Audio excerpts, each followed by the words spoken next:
Hello, আসসালামু আলাইকুম প্রিয় শিক্ষার্থীবৃন্দ। আজকে নবম দশম শ্রেণীর উচ্চতর গণিতের ভিডিও নিয়ে আসছি। তাহলে সেটা হলো রাশি। তাহলে রাশির মধ্যে এখন আমি কি চক্রক্রমিক প্রতিসম রাশি আলোচনা করব। আচ্ছা, দেখি তাহলে চক্রক্রমের প্রতিসম রাশি। মনে করি যে X square plus Y square plus Z square, বা এখানে ধরতে পারি A square plus B square plus C square. এটা হলো প্রতিসম রাশি। প্রতিসম প্রতিসম রাশি প্রতিসম রাশি সংজ্ঞাটা কি? যদি দুই বা তার বেশি চলক, যেমন এক্স ওয়াই হলো চলক, এখানে এক্স ওয়াই এর কোনো মান নেই, ঠিক আছে, এ বি সি এগুলোর কোনো মান নেই, চলক চলক তার স্থান পরিবর্তন করলে এই রাশিটির মানের কোনো পরিবর্তন হয় না, তখন তাকে কি বলে? প্রতিসম রাশি।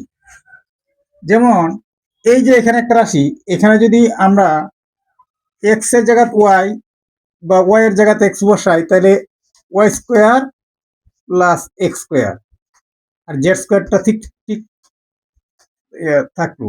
তখন এটাকে যদি আবার এদিকে বসাই, তাহলে এটাকে সমান কি হলো? X square plus Y square, এটা এদিকে নিয়ে আসলে প্লাস, এদিকে নিয়ে আসলে প্লাস জেড স্কোয়ার হয়ে গেল। আচ্ছা, তাহলে এটা কি মানে কোনো পরিবর্তন হয় নাই, এইটাই হয়ে গেল। যদি যে কোনো আবার জেডটা ওয়াই জেডটা পরিবর্তন করতে পারতাম বা এক্স জেড পরিবর্তন করতে পারতাম, তাহলে একই থেকে যেত, ঠিক আছে, এভাবে সাজায় লিখলে একটি আসতো। এই জন্য এটাকে বলা হয় কি? প্রতিসম রাশি। ঠিক একইভাবে এনে বির জায়গায় সি, এর জায়গায় বি না বসে, বির জায়গায় না বসে বি জায়গায় সি বসাই, তাহলে দেখি, তাহলে এ স্কোয়ার প্লাস এখানে বির জায়গায় সি, সি স্কোয়ার প্লাস সির জায়গায় কি বি যদি বসাই, তাহলে চলকের মান যদি পরিবর্তন না করে, তাহলে এটার প্রতিসম রাশি বলা হয়। তাহলে এখানে কি আসছে? এ স্কোয়ার, তারপরে প্লাস আসতেছে বি স্কোয়ার প্লাস ওই যে সি স্কোয়ার। এই চলো কোনো এটার মান পরিবর্তন হয় না, এইটা সমান এইটা রইলো, এইটা সমান এইটুকু এসে গেল, এটা সমান না এইটুকু এসে গেল। তাইলে এটা বলা হয় প্রতিসম রাশি। এগুলাকে বলা হয় কি? এগুলা কি বলা হয়? এই যে এগুলাকে বলা হয় প্রতিসম রাশি। এগুলা প্রতিসম রাশি, ঠিক আছে, এটা হলো প্রতিসম রাশি। আচ্ছা, তাহলে এখন দেখাই অপ্রতিসম রাশি। অপ্রতিসম রাশি অপ্রতিসম রাশি তাহলে অপ্রতিসম রাশিটা যদি দেখায়, তাহলে অপ্রতিসম রাশি হলো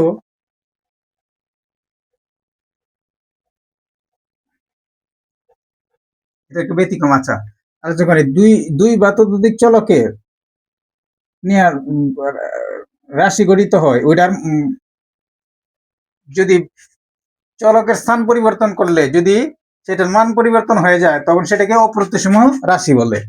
যেমন মনে করতেছি 3x প্লাস 4y, কমপক্ষে দুইটা একটা রাশি দেওয়া হবে, বা তিনের অধিক রাশি তো হবেই। যাও, তাহলে এটা যদি পরিবর্তন করি, তাহলে কি হবে? তাহলে 3y প্লাস 4x, মানে কি ওয়াই ওয়াই তিনটা হয়ে গেল আর এক্স চারটা হয়ে গেল। এটা হলো অপ্রতিসম রাশি উদাহরণ। একটা রাশি দেওয়া কখন হইতে পারে? যখন এটার মানে বদল বদল করলে, মানে মান যদি যে কোনো দুইটি চলকের মান পরিবর্তন করে, ঠিক আছে, তাহলে এখানে যদি লিখি 2x প্লাস 5, এখানে এটা কি? তাহলে এখানে এটা হলো অপ্রতিসম রাশি। কারণ হলো এটা বদল বদল করবে কিভাবে? এটা তো চলক একটাই আছে, কিন্তু যেহেতু এটা অদল বদল রাশির মধ্যে পড়ে না, যেহেতু এটা প্রতিসম রাশির মধ্যে পড়ে না, সুতরাং এটার বিপরীতে এটা কি? অপ্রতিসম রাশি একটা চলক থাকলেও। এখানে তো আর শুধু একটা চলক আছে এক্স। এই ক্ষেত্রে চক্রক্রমিক রাশি। তাহলে চক্রক্রমিক রাশি হলো যদি তিনটি চলক বা তার চেয়ে বেশি চলক হইতে পারে, তবে তিনটি চলক যে স্থান মানে আগে চক্রক্রমিক জিনিসটা কি আগে বুঝিয়ে নিই। চাকার মতো যে চক্রক্রমিক চাকার মতো যে এ বি সি, এটা হলো এ এর থেকে বির দিকে যাবে, বির থেকে সির দিকে যাবে, সির থেকে আবার কি এর দিকে যাবে। আচ্ছা, তাহলে এভাবে রাশিটা ঘুরবে। তাহলে আমরা কি এর পরিবর্তে বি শিফট করবো, বি বসাবো, বির পরিবর্তে সি বসাবো, সির পরিবর্তে এ বসাবো। বসাইলে যদি কোনো রাশিটা তার মান পরিবর্তন না হয় বা না করে, তখন তাকে চক্রক্রমিক রাশি বলে। আচ্ছা, তাহলে চক্রক্রমিক রাশি বলে তখন আমরা এটা এইভাবে লিখবো, এ থেকে বির দিক বি এর পরিবর্তে সি, সির পরিবর্তে এ, এভাবে বসিয়ে যাবো এইটা। আবার রাশিটা এভাবে যাবে, প্লাস মাইনাস দিয়ে যেভাবে লিখি, A plus B, B plus C plus তারপর কি সি প্লাস এ, এবার মাইনাস দেওয়া যায়, লিখি এ মাইনাস বি, তারপর বি মাইনাস সি, তারপর কি সি মাইনাস এ। এভাবে লিখলেও হবে, যেভাবে লিখি এটার ক্রমটা ঠিক থাকলেই হয়েছে। ঠিক আছে, তাই চক্রক্রমিক রাশি হলো, এখানে লিখতেছি, দেখি এটা চক্রক্রমিক হলে A square into A minus B plus B square into B minus C plus C square into C minus A. তাহলে এটা কি করবে, এর পরিবর্তে বি বসাবো, আবার বির পরিবর্তে সি, সির পরিবর্তে এ, আর তিনটা থাকবে, ওটা ততটারই মান একটা জায়গাতে একটা ঠেলে দিতে হবে, শিফট করতে হবে। আচ্ছা, তাহলে এর পরিবর্তে বি বসাই, তারপরে এই যে বি স্কোয়ার, বি বসাইতেছি, আর বির পরিবর্তে কি যে সি বসাইতেছি, বির পরিবর্তে যে সি, তারপরে আবার কি বির পরিবর্তে ওই যে সি, সি স্কোয়ার, আবার আর বির পরিবর্তে সি মাইনাস সির পরিবর্তে এখানে এ, এর দিকে ঠেলে দিচ্ছে, তারপরে আবার সির পরিবর্তে এ, তারপরে আবার সির পরিবর্তে হলো এ, আর এর পরিবর্তে হলো কি, এর পরিবর্তে এদিকে আসছে কি বি।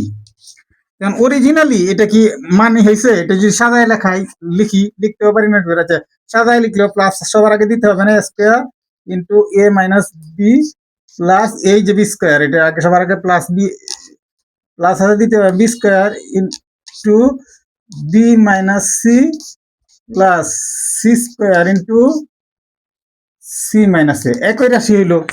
তাহলে এটা ঘুরে ফিরে কি হলো, এই যে এই রাশিটা আর এই রাশিটা একই হয়ে গেল। ঠিক আছে, সুতরাং এটা হলো চক্রক্রমিক রাশি। আশা করি সবাই বুঝতে পারছেন, না বুঝতে পারলে জানাবেন কমেন্টে, গর্জিয়াস ক্লাস নিয়ে আসবো। ঠিক আছে, গর্জিয়াস।